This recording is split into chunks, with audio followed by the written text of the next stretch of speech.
İstifade ettiren fikirlerde bugünkü konuğum Adem. Adem Nusret Et Lokantası'nda kasap olarak çalışıyor. Aynı zamanda Amazon'da dropshipping yapıyor, Singapur başta olmak üzere. Ben Adem'in bu gelişimini, bu girişimciliğini çok merak ediyorum. Kendisinin söylediğine göre 120.000 TL'ye kadar bir cirosu var. Bu arada üst katımıza yeni komşularımız geldi. Arada bir böyle matkap, çekiç sesleri gelebilir. Şimdiden kusura bakmayın. Adem hoş geldin öncelikle. Hoş buldum, teşekkürler. Biraz kendinden bahseder misin? Nusret'te çalışıyorsun ve ek olarak da Amazon'da satış yapıyorsun. Evet, genelde insanlar bir şaşırıyor. Kasabım, aynı zamanda Nusret'te çalışıyorum. Yaklaşık 2017 yılında falan girmiştim bu işe. Nusret'e? Yok, dropshipping'e. Dropshipping'e. Nusret'e yeni girdim, daha bir yıllık personelim. Hı-hı. Onun dışında daha önce kasaplık yapıyordum. Yaklaşık 10 yıldır da kasabım. 10 yıl olarak kasaplık yapıyorum. Dropshipping'e farklı kişilerden de girmiştim. Görerek, videoyu izleyerek, danışmanlar sayesinde. Daha sonra bir danışman sayesinde birkaç mağaza sahibi oldum. Daha sonrasında iş yapmaya başladım. İşimi çoğalttım. Tabii ben bunu ekstra yapıyordum. Nusret'le çalışarak, akşamları kendime 1-2 saat vakit ayırarak bu işlerimi yapmaya çalışıyorum. Gelen siparişleri yönetiyordum. Envanter sağlam olsun. Yaklaşık 1,5 yıl önce de Vana Meze ile tanıştım. İlk üyelerindenim. Hatta ilk olabilirim, öyle söyleyeyim. İlk girdikten sonra tabii yoğunluk vardı. Eksik olan çok şey vardı Vana Meze'de. Tabii bu zamanla gelişti. Vana Meze de gelişti. Biz de geliştik. Bu sıra pandemide en büyük desteği oldu mesela bize. Çoğu yazılım şirketi üyelerine mağazalarınızı tatile alın dediğinde Vana Meze hayır devam politikasına girdi. Kendi ilk ara deposunu kurdu. Bu ara depo sayesinde insanlar satış yapamıyorken dropshipping'de mağazaların tatili aldığı süreçte biz ürünlerimizi satıyorduk. Ekstra hatta benim yapmış olduğum hani biraz fırsatçılık diyebilirsiniz buna ama ticaret tabii ki de bir fırsattır. Fiyatlarım %20 karındayken ben karımı %35, %40'ları çektim. Çünkü satışım daha da artıyordu. Fair price yemediğimde sürece sorun yok diye düşündüm. Bu şekilde devam ettim ben. Daha sonra tabii ara deponun daha katkıları oldu. Vana Meze mesela bize şu imkanı sağladı. Mağazamız suspend olduğunda ara depomuzun fatura göstererek suspendlerimizi çok kolay bir şekilde bunları aşmıştık. Şimdi de Order Bot seçeneği aktif oldu. Order Bot'tan otomatik siparişlerimizi yöneltiyoruz. Özellikle bu şekilde devam ediyorum. Harika. Peki şimdi sen özel sektörde çalışıyorsun. Kasapsın, Nusret'te çalışıyorsun ve evet. Orada bir mesain, belli bir zaman çalışman gerekiyor. Yani evet. belli bir saatin var, mesain var. Bilmiyorum cumartesileri çalışıyor musun ama çok yoğun olduğunuzu tahmin ediyorum. Evet. Yani bu kadar yoğunun içerisinde Amazon'a vakit ayırıp Amazon'da satış yapmak çok zor olmuyor mu? Aslında zor olmuyor. Çünkü ben programlı birisiyim. Kendimi programa ona göre ayarlıyorum. Sabah çıktığımda gün içinde ne yapacağım, akşam nasıl geçecek, ekstra arkadaşlarım var, ailem var, bir kız arkadaşım var. Bunlarla vakit geçirmek yani tabii ki de hepsi kolay olmuyor dediğiniz gibi. Ama Vana Meze burada benim için en büyük bir etken. Evet. Vana Meze sayesinde ben bütün işlerimi kolay yapıyorum. Dediğim gibi order box siparişim geliyor. Siparişlerim çok geldiğinde veya az geldiğinde hiç fark etmeksizin direkt kolayca gönderebiliyorum. Daha sonra ürün aramalarım sayesinde Product Bot sisteminde çok güzel bir benim mesela adını direkt benim istediğim şekilde verdiğim böyle bir şey olabilir, çalışanlar için ekstra olabilir dediğim bir olay var. Mesela ürün direkt Amazon'daki linkini kopyalıyorum, yapıştırıyoruz. Eskiden bu sistemde siz de biliyorsunuz yazılımlarda sadece hatta çok eskiye gitmek gerekirse direkt link yok, kopyalama olayı yoktu. Bilgisayar açık kalıp o yazılımda direkt ürünü araması gerekiyor. Benim mesela geceden bırakıp bilgisayarımı sabaha kadar ben uyuduğum takdirde acaba kaç ürün bulmuş, 7.000 ürün bulmuş mu falan gibisinden şey yaptım oluyordu. Ki bu linke döndü. Bu linkten sonra da Vana Meze şöyle bir şey geliştirdi. Arda arda linklere ekleme olayı benim için çok faydalı oldu. Mesela ben tek seferde 20-30 link hepsini ekliyordum. Dediğiniz az önce konuştuğumuz gibi ürünlerin alt kategorilerine inerek ben daha da alt kategorilerine girerek mesela Vana Meze'de Emre hocamın sayesinde Zoom toplantıları oluyordu. Bize özel yaptıkları. Oradaki Zoom toplantılarında direkt mesela alt kategorilere inerek ürün arama Product Bot taktikleri veriliyordu. O taktiklere nazaran ben daha da alt kategorilere onun ince ayrıntılarını öğrenerek alt kategorilerine girmeye çalıştım.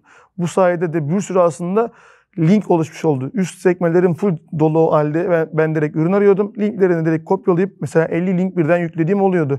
Bu toplam 4-5 gün boyunca ben hiçbir şekilde ürün aramıyorum. Mesela haftada kendime bir gün belirliyorum.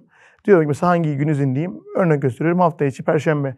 Kendime bir saat belirliyorum. 1-2 saat içinde 50 link birden Yapıştırıyorum vanamezeye, arkama yaslanıyorum. Gün içinde de molalarımda bile direkt telefondan girip 500 ürün seçip direkt bulunduğum mağazama direkt çat diye gönderiyorum. Akşama da bulunan ürünlerden benim filtreme uygun olmayanları güzelce temizliğini yapıyorum. Bu şekilde devam ediyorum. Aslında orada order bot da kullandığın için, siparişleri otomatikleştirdiğin için o bot da siparişlerini otomatik veriyor, müşterilere gönderiyor. Orada bir kolaylık sağlıyor. Aynen öyle. Şimdi zaten ben yani yeni tanıştığım ve bu şekilde videolar çektiğim birçok kişi de benzeri şeyleri, benzeri alışkanlıkları görüyorum ve hemen hemen aynı şeyleri yapıyor herkes.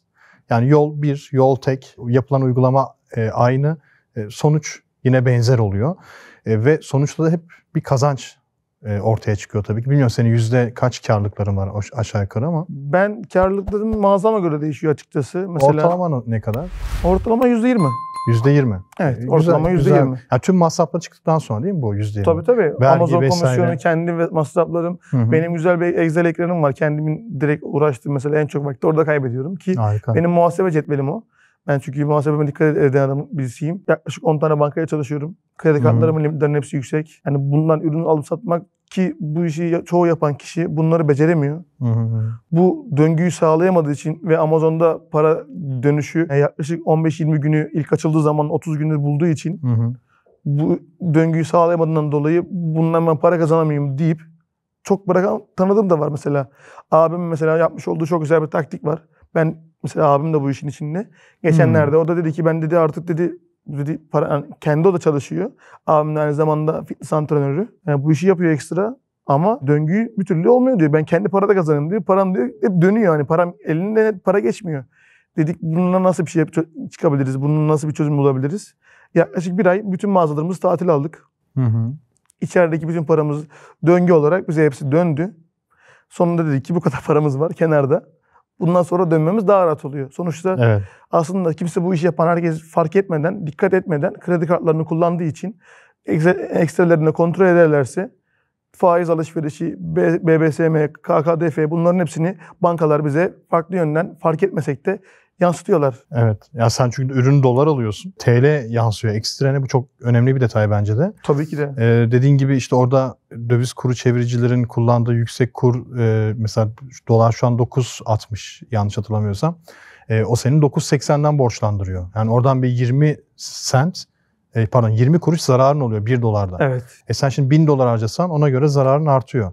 Dediğin gibi ekstra vergi vesaire onlar da geldiği zaman. Evet. Şimdi bunları işte senin gibi yapıp da böyle bir Excel'de tüm giderlerini bu kadar detaya kadar böyle hesaplayıp hesabını kitabını düzgün yapanlar zaten günün sonunda hep kar ediyor, kazanıyor ki yaptığın döngüyü yakalama yani abinle yaptığın o döngüyü yakalamada güzel mantık.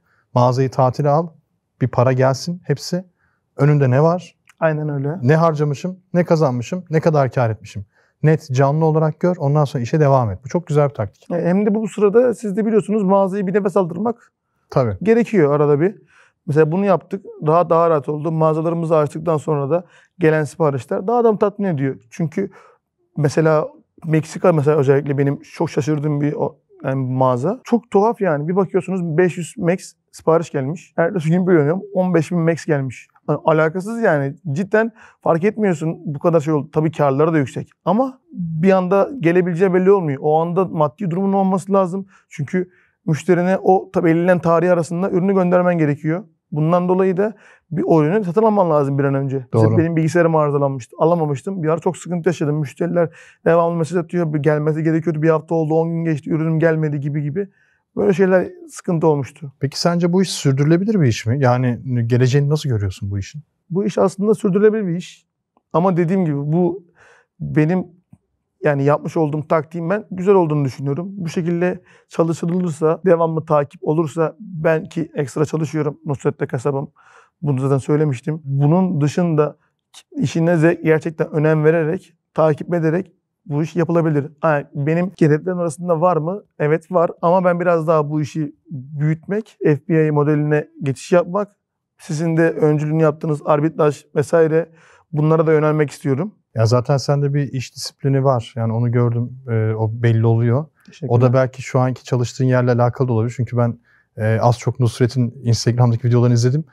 Çalışanlara böyle asker gibi. Yani evet. Herkes böyle bir emir komuta zinciri şeklinde. Evet. Herkes asker gibi. Herkes görevini böyle dakik, milimetrik ve anlık yapıyor. Evet. Acayip bir sistem. Oradaki disiplin bence almışsın, kendi işine taşımışsın ve birçok girişimciye de bence burada bir kapı açıyorsun baktın farkında olmadan. Çünkü herkes şunu düşünüyor. Diyor ki ya ben zaten mesleğim var, zaten para kazanıyorum, maaşlı bir işim var. Sen cumartesi çalışan bir insansın aynı zamanda ki birçok insan da cumartesi çalışıyor. Mesaileri full dolu, komple kapalı. Ya ben nasıl vakit ayıracağım da bu tarz işlere gireceğim ve ekstra bütçeme katkı sağlayacağım? Kesin yapamam diyor. Birçok kişi buna olmaz diyor. Benim de ama şurada gözüken bir şey var. Yazılım kullanarak işte sen VanAMZ'yi kullanıyorsun. İşte VanAMZ'nin o otomasyonları, arkada sistemi daha kolaylaştıran uygulamaları, otomatik siparişler vesaire. Arkada senin için zaten çalışan bir yapay zeka var orada. Yani sen oradaki mesaini tamamen haftada bir gün belirlemişsin. O günlerde ürün bulmaya ayırıyorsun ve geri kalan her şeyi otomize etmişsin. Yazılım sayesinde otomatiğe bağlamışsın. Doğru. Bu çok büyük bir avantaj. O yüzden hani bir işte çalışıp da ben bu işi yapamam diyen insanlara da bir örnek olacak bir uygulama. Ama bu işin bence bana göre sürdürülebilir olması için gelecek adına konuşuyorum ki şu anki ciroların bence hani tabii çok yüksek değil ama gelecekte daha da yükselebilir. Sürdürülebilir olması için sadece bu işe kanalize olman gerekiyor. Sadece bu işi yapman gerekiyor ki sen bugün ayda 120.000 TL değil de işte ayda 12 milyon TL, 1 milyon TL gibi rakamları seninle konuşabiliyor olalım. Buna kanalize olduğun zaman bu şekilde bence artarak devam eder. Şu anda da güzel, iyi bir noktadasın.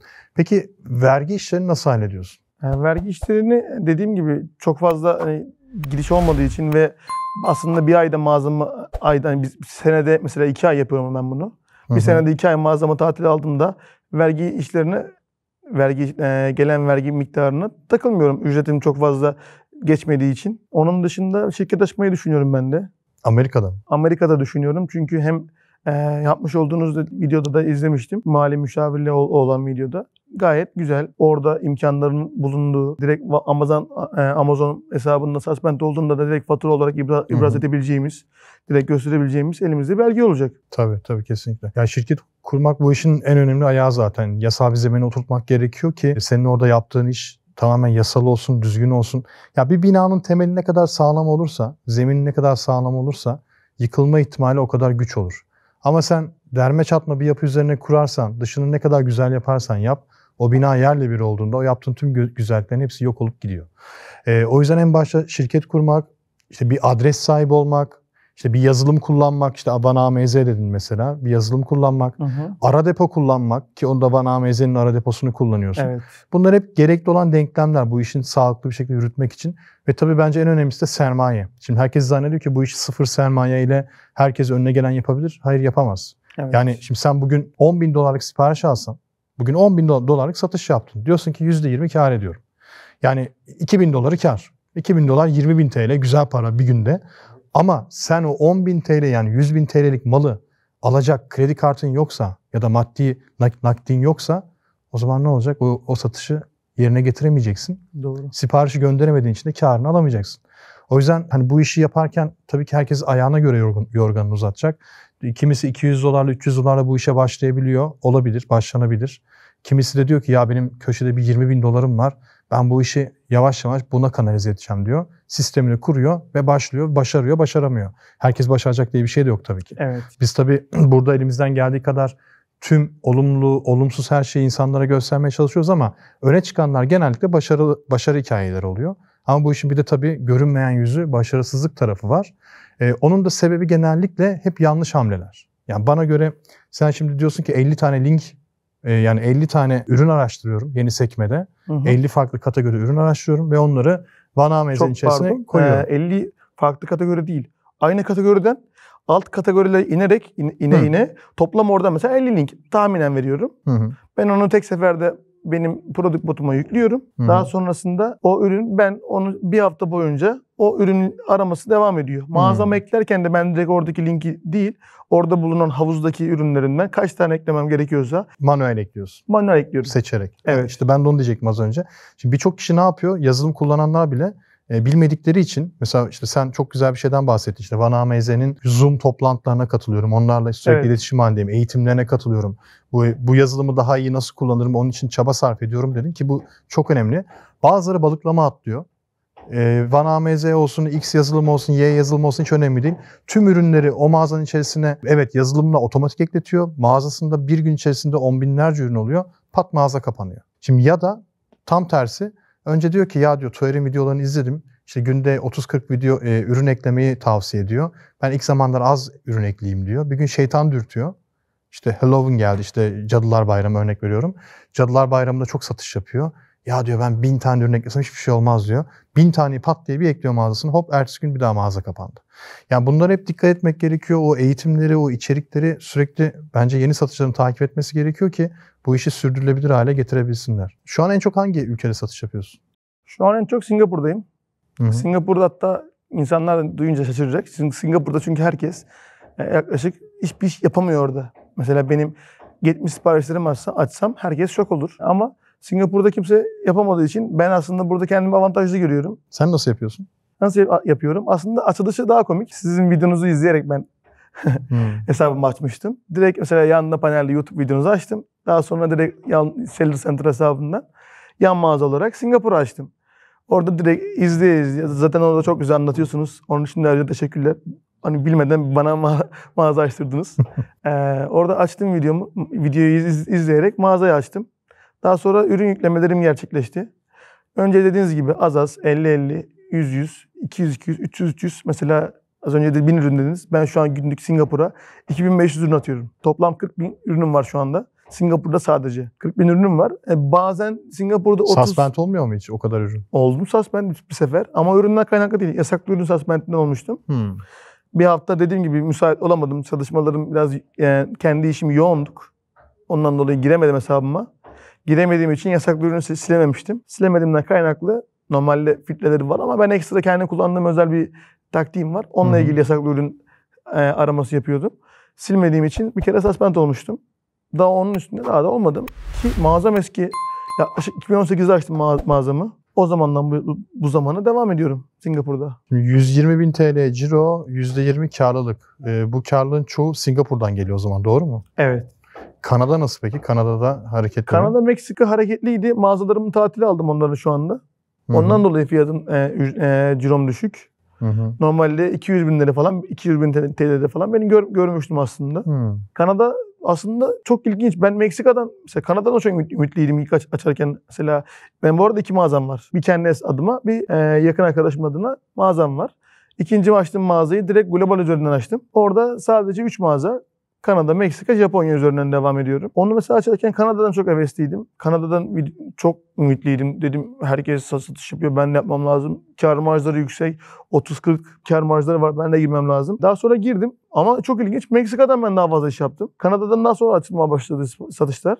Buybox'larım, ben direkt Buybox aldım bu arada. Ürün mesela mağazam açıldı. Bir hafta sonra ben Buybox aldım. Bu kadar yıl dışındayım. Hiç sizin videonuzdan da çok izliyorum mesela. Evet. 3 ay sonra 90 günün sonunda Buybox'ın Amazon veriyor bildiğim kadarıyla. Doğru. Ama ben şok oldum. Bir haftada %5 Buybox oldu birden. Ki ben de dedim bu şey güzel bir şey. Devam edeceğim ben buradan. Kendimi şey yapmayacağım.